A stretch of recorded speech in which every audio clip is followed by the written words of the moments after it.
Merhaba arkadaşlar. Bugün de sizinle bu yaptığımız hırkanın modelinden, şuradaki modelinden bu hırkaya takım olsun diye bir bere çalışması yapacağız. Zaten iki çile ipimizden artan ipimiz bu. Bununla bere çalışmasına başlayacağız. Önce 9 ilmek atıyoruz. Tepeden başlamalı bir bere yapacağız. Bu bere modelini istediğiniz büyüklüğe kadar yapabilirsiniz. Büyükler için de yapılıyor, çocuklar için de yapılıyor.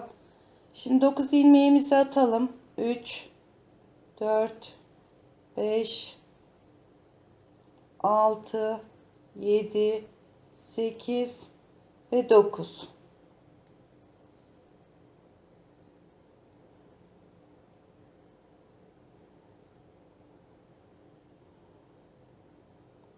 9 ilmeğimizi attık. Şimdi ilk sıra başlarken ters olarak öreceğiz. 1, 2, 3, 4, 5, 6, 7, 8, 9. Şiş numaramı yine 4 numara hırkayı ördüğüm numarayla yapıyorum. Şimdi 9 ilmek ördükten sonra ilk ilmeğimi boş aldım. Bir tane doluyorum. Bir tane örüyorum. Doluyorum. Bir tane örüyorum düz olarak. Doluyorum. Bir tane örüyorum. Doluyorum. Bir tane örüyorum. Doluyorum. Bir tane daha. Doluyorum. Bir tane. Sondaki 2 ilmeğimiz kalınca yine doluyorum. 2 ilmek kalınca 2 ilmeğimi örüyorum. Dönüyorum. Şimdi yine ters olarak 1, 2. Şu doladığımız ilmeği isterseniz delik olarak örebilirsiniz. Direkt örerseniz böyle delikleriniz çıkacaktır. Onları yine çeviriyorum. Gizli artışı olsun istiyorum. Aradaki ilmeğimi örüyorum. Şu doladığım ilmekleri çevirerek ilmek yapıyorum.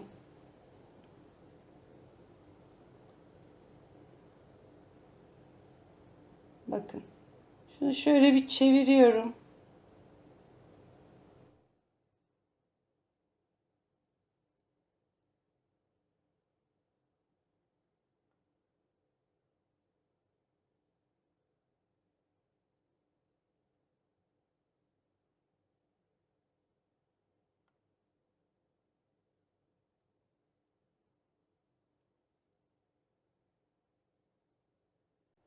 Bütün doladığım ilmekleri şöyle çevirerek ilmek yaparak örüyorum.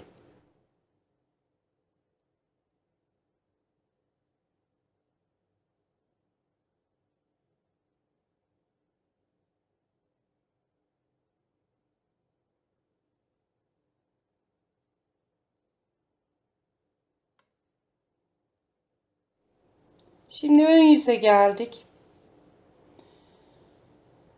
Bir sıra önce bir tane boşalıp başlamıştık. Şimdi şu doladığımız ilmekle bu sefer iki tane örüyoruz, doluyoruz. Sondaki 2 ilmeğe kadar 2 tane örüyoruz, doluyoruz.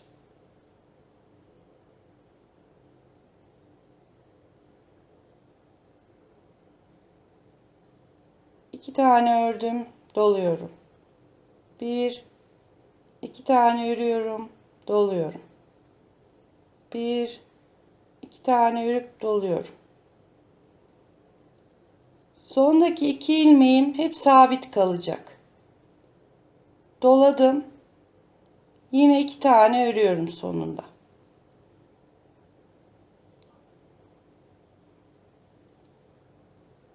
Arka tarafında normal ilmeklerimi örüyorum. Şu doladıklarımı yine ilmek yapıyorum.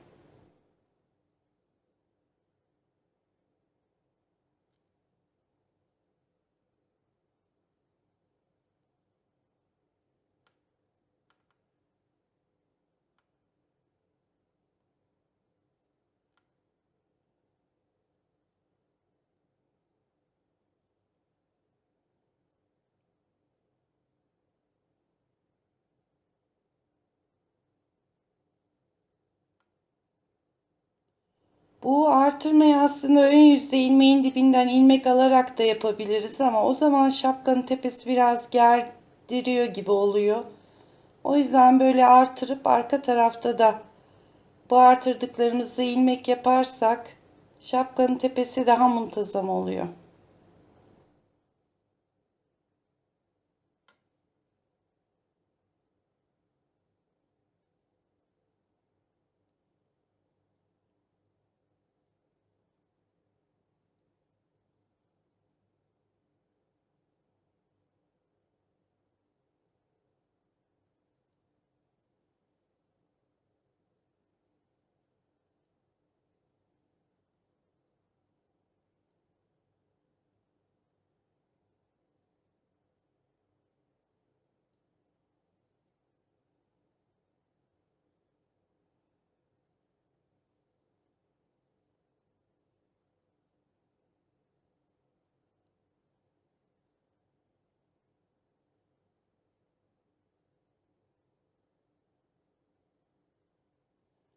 Evet, yine ön yüze geldik.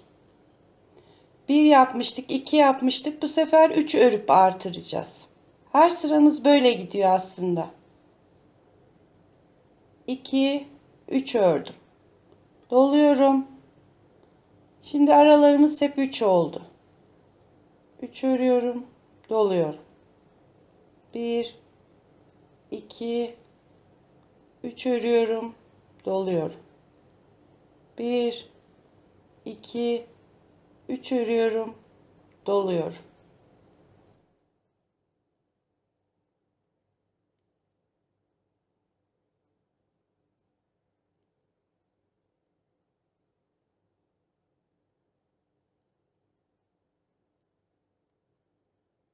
Üç örüyorum, doluyorum. Sonumuz yine 2 tane kaldı. Sonda hep 2 ilmeğimiz kalacak. Yani bunun aslında bir tanesi dikiş için.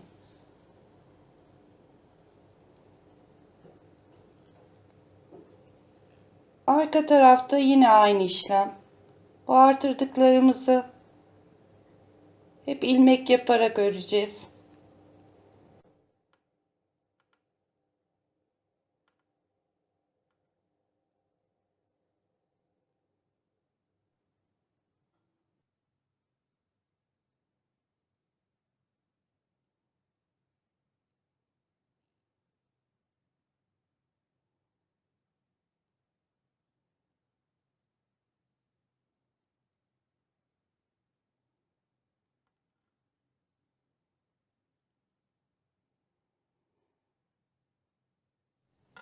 Evet, ön yüze geldik. Bir sıra önce 3 yapmıştık. Bu sefer 4 yapacağız. 2, 3, 4 yapıp dolayacağız. 4 örüp dolayacağız. 2, 3, 4. Doluyorum. 1, 2, 3, 4. Doluyorum.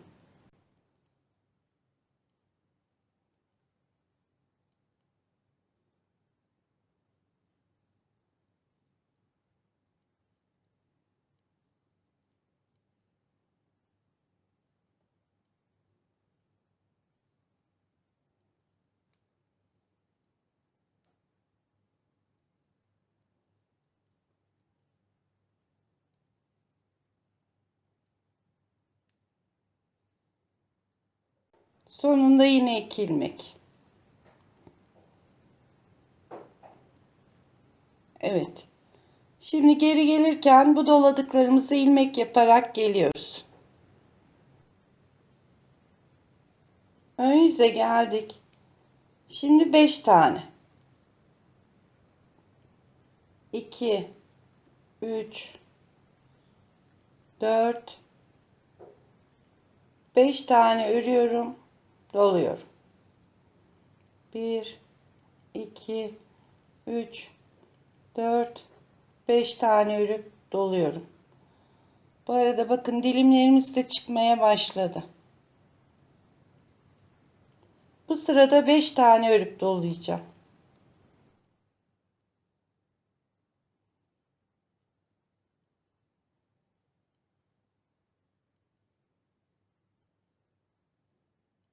Beş ördüm, doluyorum.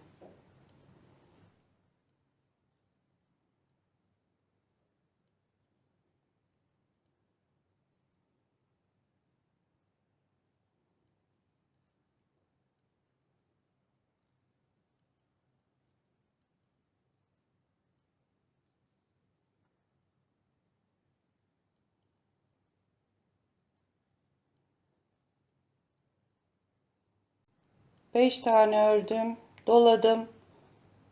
Pardon, 5 örmemişim. 1, 4, 5 tane ördüm, doluyorum. Sonumuzda hep 2 ilmek kalacak. Bu taraf kaça çıkarsa çıksın. Sonumuz hep 2 ilmek.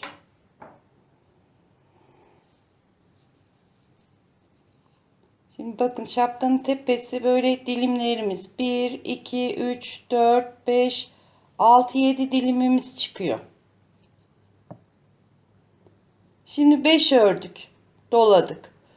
Geri gelirken bu doladıklarımızı hep ilmek yapacağız. Bir dahaki sıra 5, 6 örüp dolayacağız. 7 örüp dolayacağız. 8 örüp dolayacağız.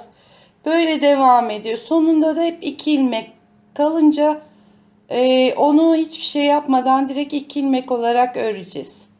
Böyle bir müddet devam edelim arkadaşlar. Evet arkadaşlar, ben 11 kere artırdım.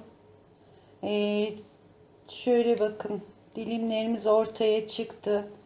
11 kere artırınca 7 dilim 77. 2 de bu var, 78.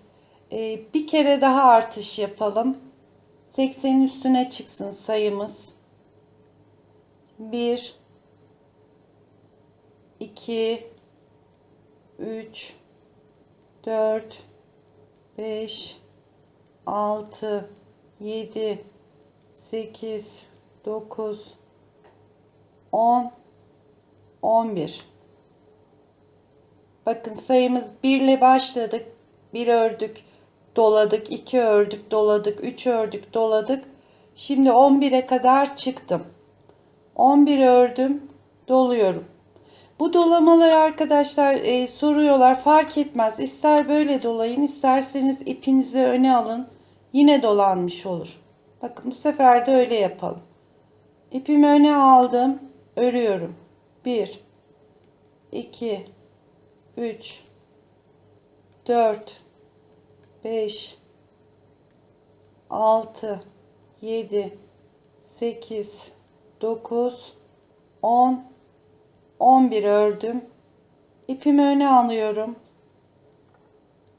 1, 2, 3, 4, 5, 6, 7, 8, 9, 10, 11 örüyorum. İpimi öne alıyorum. Şimdi dilimlerimiz şurada daha net belli. Bakın şapkamızın tepesi.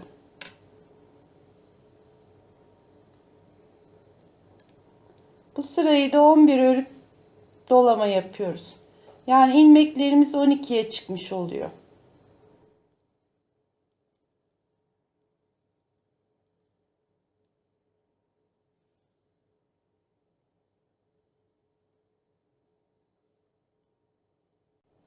İpimi öne aldım.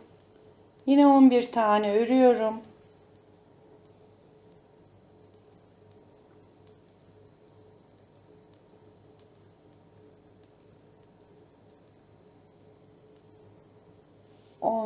İpimi öne alıyorum.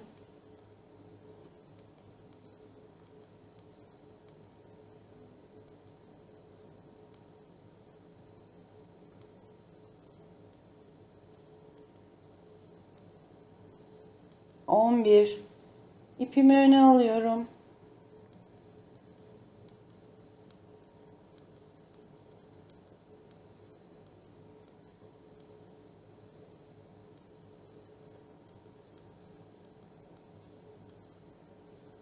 11. İpimi yine öne aldım. Sonunda yine 2 ilmeğimiz kaldı. Örüyorum.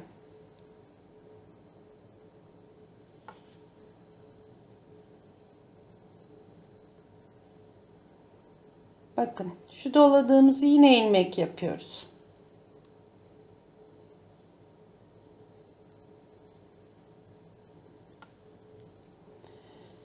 Şimdi benim için 12 kere yani 12 tane ilmek oldu aralarımız. 7 dilimimiz var 12'şer ilmekten. 84. 2 de bu var 86 ilmeğim oldu. Benim için bu yeterlidir. Yani 84-86 ilmeklik bir bere hırkamın ebatına iyidir.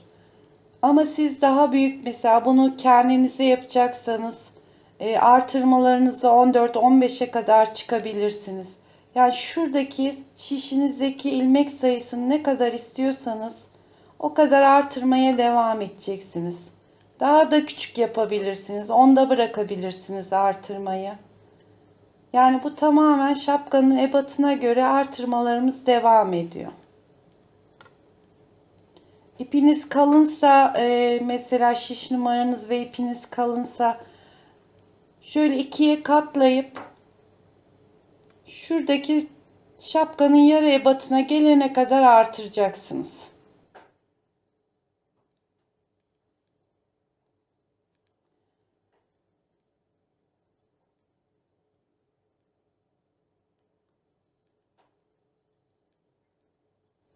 Şimdi ben son artırmamı yaptım. 12'şer tane oldu. Artık bir müddet hiç artırmadan dümdüz devam edeceğim. Sonra da 4 sıra yine beyaz ipimi takacağım. Beyaz ipimle öreceğim.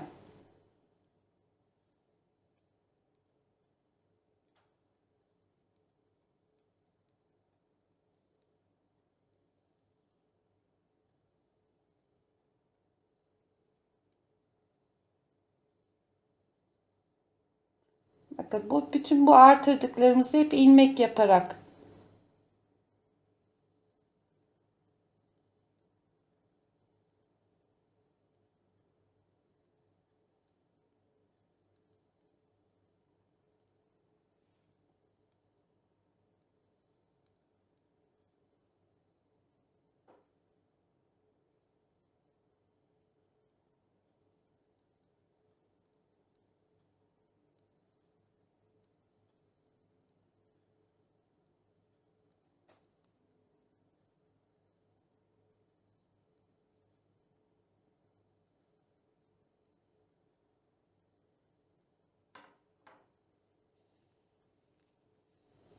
Evet bakın.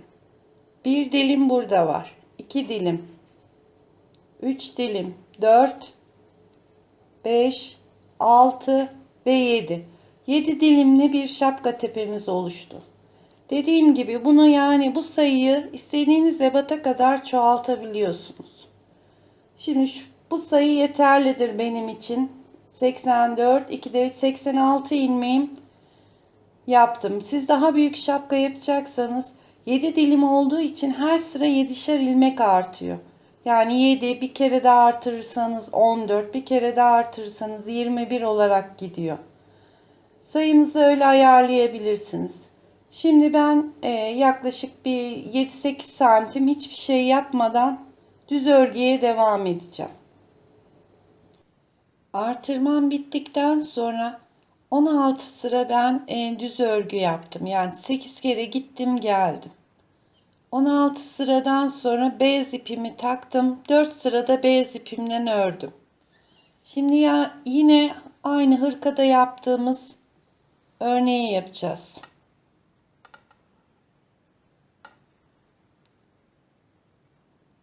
Şimdi bir tane örüyorum.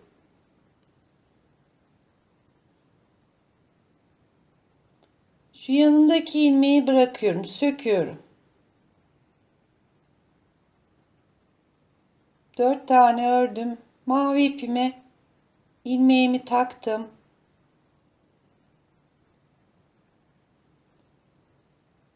Beraber ördüm. Şimdi arada 1 2 3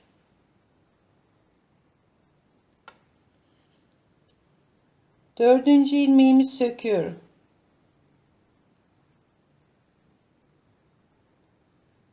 Maviye geldim. Mavi ipimi takıyorum, ilmeğimi. Hepsini beraber ördüm.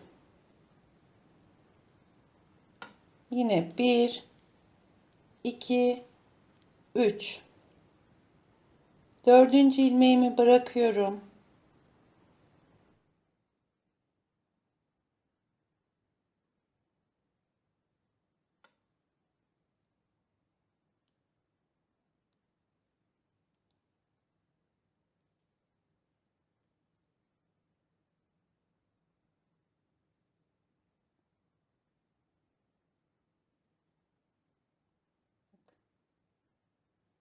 Ördüm.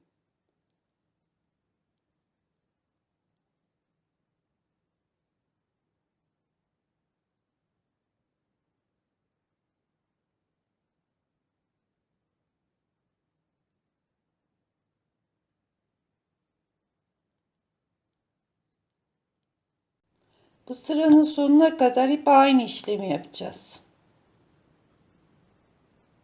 Örüyorum. 1 2 3 tane örüp dördüncü ilmeğimi söküyorum.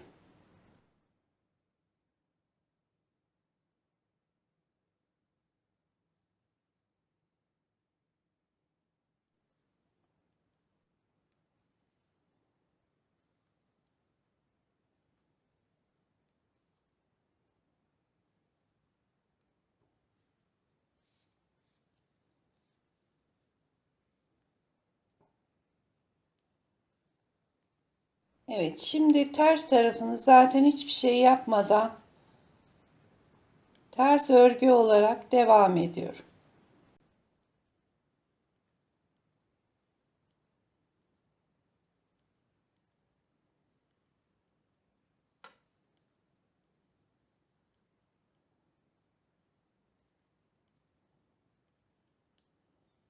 Ters olarak gidiyorum bu sırayı.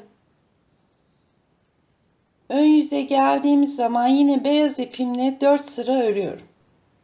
Evet, ben 4 sıra daha beyaz ipimden ördüm. Şimdi ilk örnekte bir tane örüp şunu sökmüştük. Bu sefer şunun tam ortasına gelmesi gerekiyor sökeceğimiz ilmek. O yüzden 3 ilmek örüyoruz.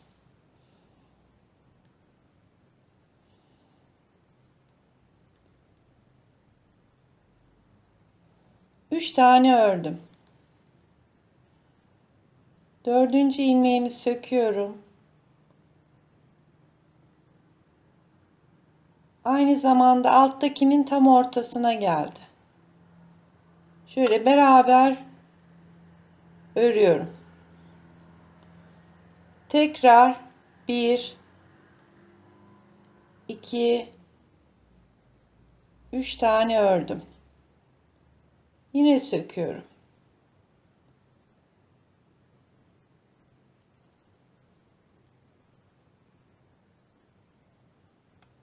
Bir, iki, üç.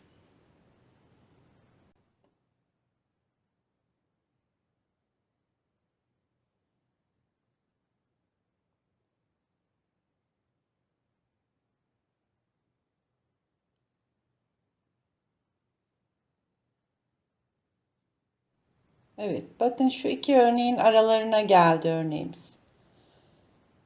Bu sırayı da böyle gidiyoruz. Tersine geliyoruz ve 4 sıra daha beyaz yapıp 3 tane örnek yeterlidir. Yani ilk örnekte bir tane ördük. İkinci örnekte 3 tane ördük. Üçüncü örnekte yine bir tane örüp şu ilmeğimiz sökülecek ilmek olacak. 3 örnek yeterlidir. Daha sonra bir 3-4 sıra daha roşasını örüp kulak ayrımını yapacağız. Evet, şapkamızda ben 3 örnek yaptım. 5 sırada haroşamı ördüm. Eğer kulak yapmak istemiyorsanız direkt bunu bitirebilirsiniz. Şimdi ben kulaklı bir bere çalışması yapmak istiyorum. Kulaklarım için 18 ilmek yeterlidir. 86 ilmeğimiz var şişimizde. 18 kulaklar için ayırınca 36, geriye 50 ilmeğimiz kalıyor. Onu da ikiye bölüyorum, 25. Ama 25 ilmek ikiye bölünmediği için bir ilmek ortadan bir ilmeği çıkarıyorum. 24, yanlarımız 26 ilmek. Yani şapkamız şöyle olacak.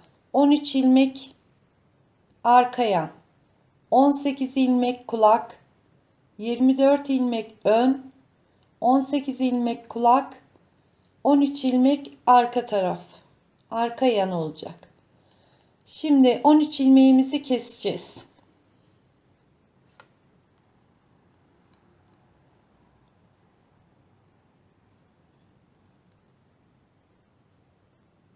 Bir, iki, üç, dört, beş, altı, yedi, sekiz, dokuz, 10, 11, 12, 13. 13 ilmeğimizi kestik. 13 de diğer taraftan gelecek. Bu arka dikilince arkası 26 ilmek. Şimdi kulak için 18 ilmek örüyoruz. 2, 3, 4, 5, 6, 7, 8, 9, 10, 11, 12, 13, 14, 15, 16, 17, 18. 18 ilmeğimizi ördük. Şimdi bu tarafa gitmeden kulağımızı bitireceğiz. O 18 ilmeği bir 4-5 diş haroşa çıkana kadar hiçbir şey yapmadan, yani kesmeden önce bir kulak mesafesini öreceğiz.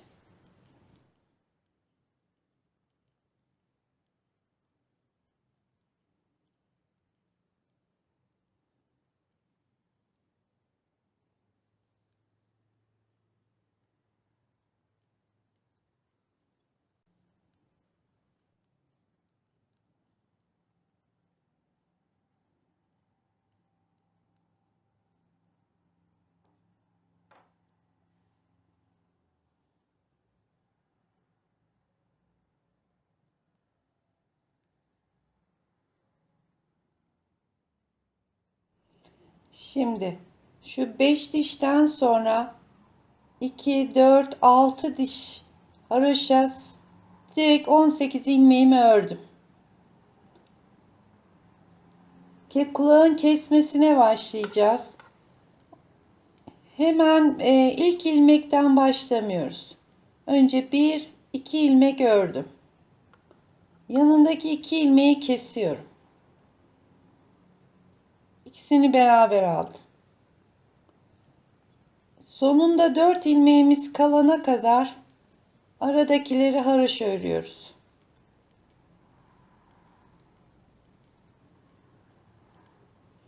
Kesmeleri aynı yüzden yapacağız. Şimdi 2, 4 ilmeğim kaldı. Şu ikisini beraber alıyorum. 2 tane haroşamı örüyorum.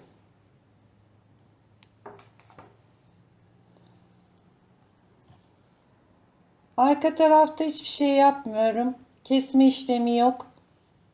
Direkt bütün ilmeklerimi örüyorum.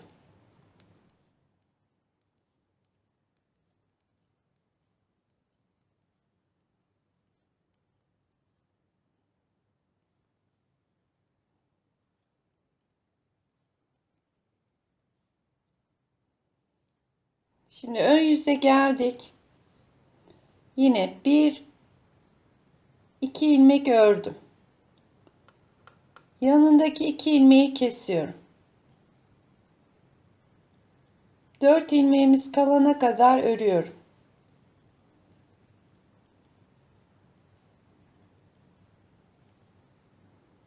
Evet, 4 ilmeğim kaldı. Şimdi şu ikisini kesiyorum.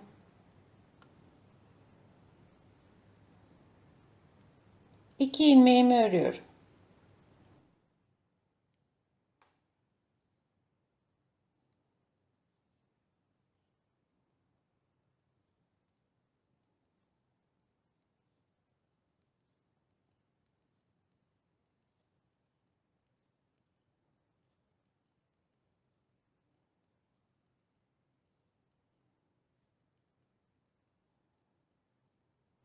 Şimdi yine ön yüzdeyiz. 1 2 ilmek örüyorum. Şu ikisini kesiyorum.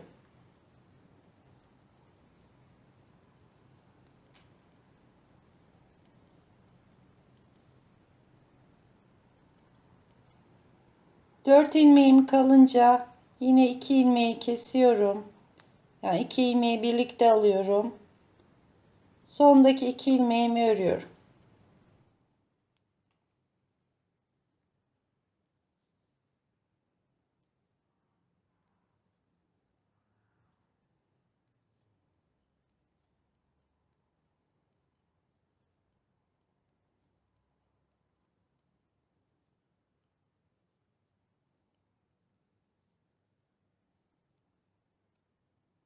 Ön yüzdeyiz. Yine kesmeye devam ediyoruz.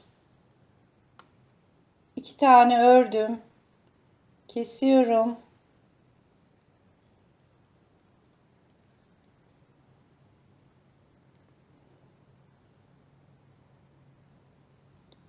Kestim ve 2 ilmeğimi örüyorum.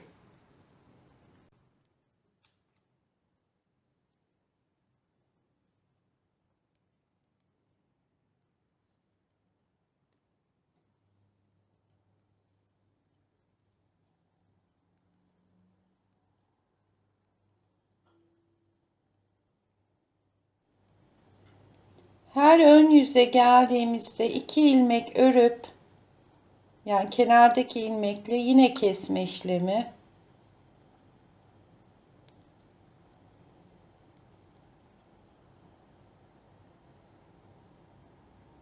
İkisini bir alıyorum. 2 tane örüyorum.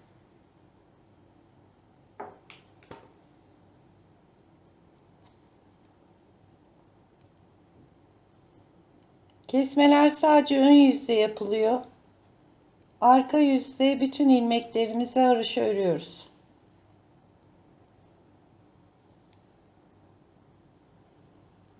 Şimdi 1 2 tane ördüm.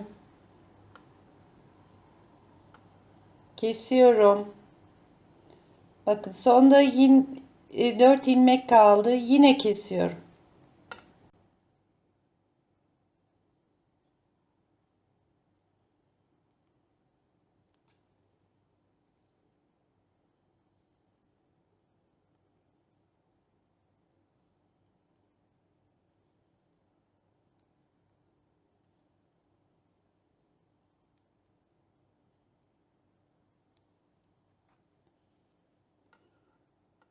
Evet, şişimizde 2 4 6 ilmek kaldı. Şimdi 2 tane örüyorum. Aradaki 2 ilmeği kesiyorum. 1 2 tane daha örüyorum. 5 ilmeğimiz kaldı.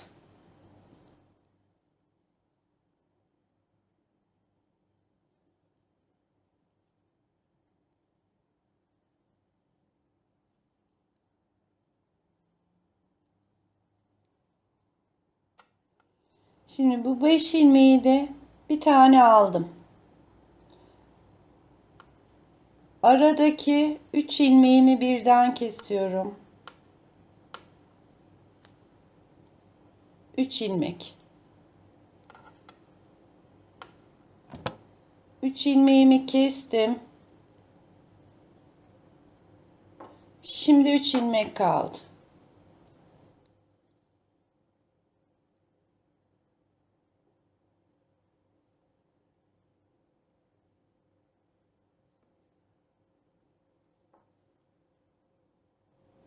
Evet, şimdi son kesmemizi yapacağız.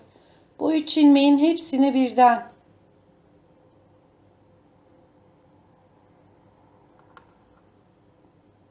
3 ilmeğin hepsini birden kesiyorum.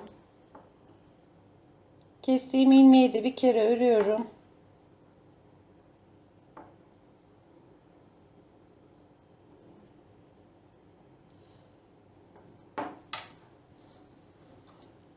Şimdi şu ipimi kesiyorum.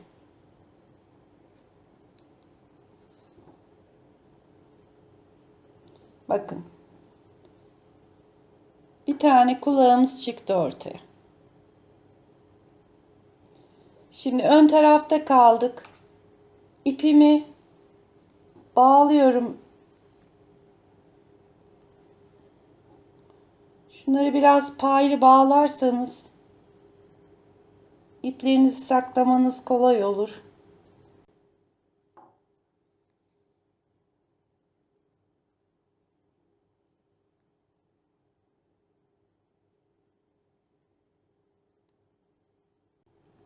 Şimdi ön tarafa devam edeceğiz. İpimi bağladım. Arada 24 ilmek kesme işlemi yapacağız. Şimdi örüyorum. 1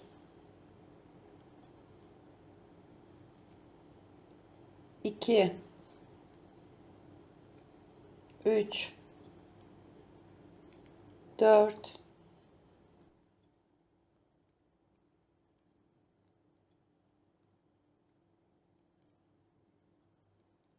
24 24 tane kesme işlemi yaptım. 2 4 6 8 10 12 13 tane arkanın 2 4 6 8 10 12 14 16 18 ilmekte kulağın. Şimdi 18 ilmeğimi örüyorum.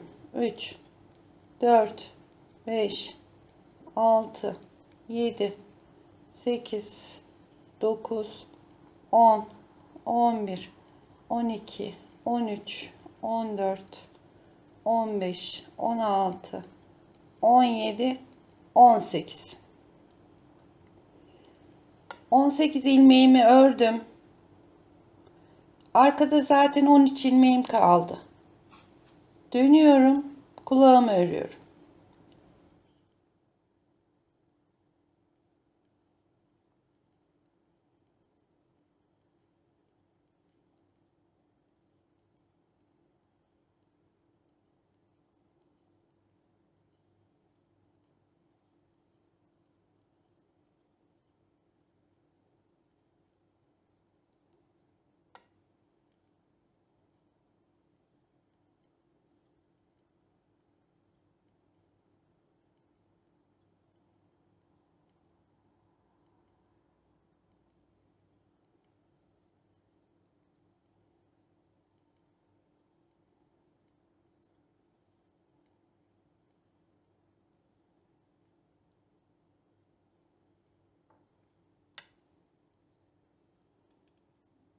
Bakın. Bu kulağı da aynı bu şekilde 5 diş haroşa olduktan sonra kesmeye başlayacağız. Diğer kulağımız da bittikten sonra ipimizi buraya bağlıyoruz ve arkadaki ilmeklerimizi kesiyoruz. Daha sonra da yandan şöyle dikiyoruz. Şu yanlarımızı da dikiyoruz. İstiyorsanız pompon yapıp bitireceğiz. Şapkamızın diğer kulağını da bitirdim. Bakın iplerimi de şöyle arkaya doğru sakladım. Şimdi dikimini yapalım.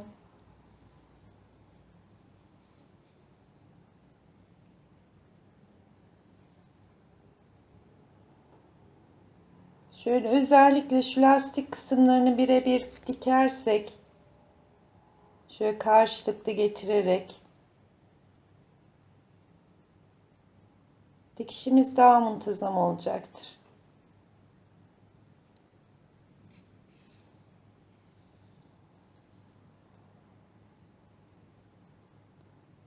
Haroşanı zaten bir şu dişinden alıyorum, bir karşı tarafındakinden.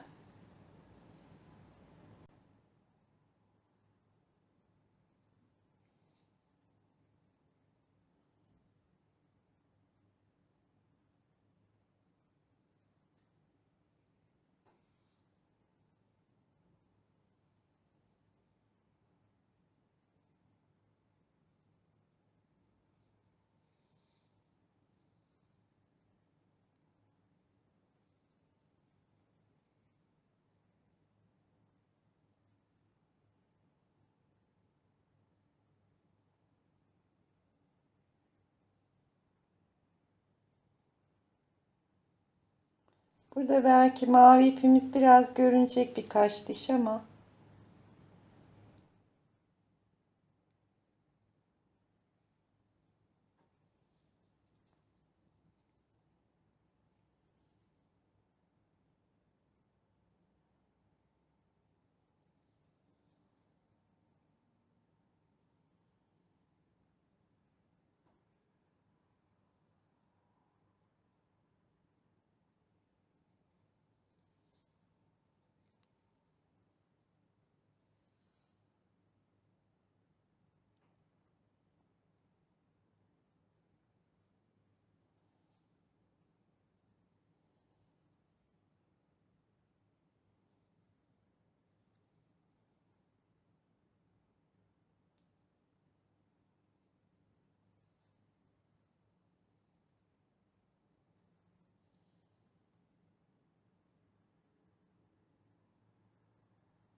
evet, böyle sonuna kadar dikeceğiz. Evet, dikişini de yaptım arkadaşlar. Şimdi şu tepesini dikerken şurada hafiften büzdürerek dikerseniz şurayı bir toplayın. Bakın tepemiz böyle.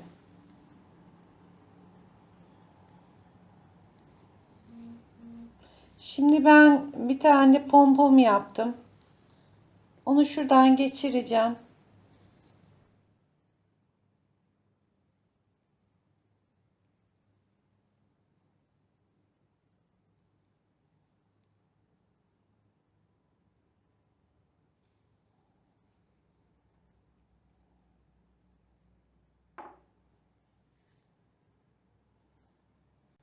Evet. Pompomu da şuraya sabitleyeceğim. Bitmiş olacak.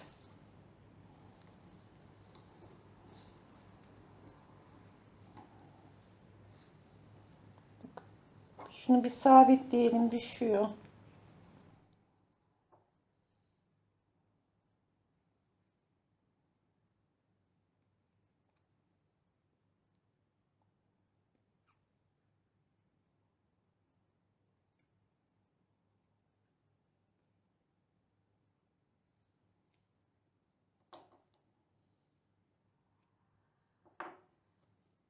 Evet. Şimdi pomponumuzu yaptık.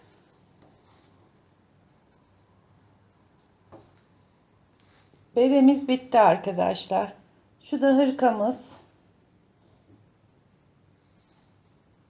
Şöyle yapacak arkadaşlara kolay gelsin. Bu arada bir şey söylemek istiyorum. Bana gelen yorumlarda sesimin çok az çıktığını söylüyorlar. Aslında oldukça yüksek sesle konuşmaya çalışıyorum ama yine de biraz sıkıntı oluyor galiba. Yeni bir mikrofon siparişi verdim. İnşallah bir dahaki videolarda sesim daha net çıkacaktır. Şimdilik bu kadar arkadaşlar. Görüşmek üzere.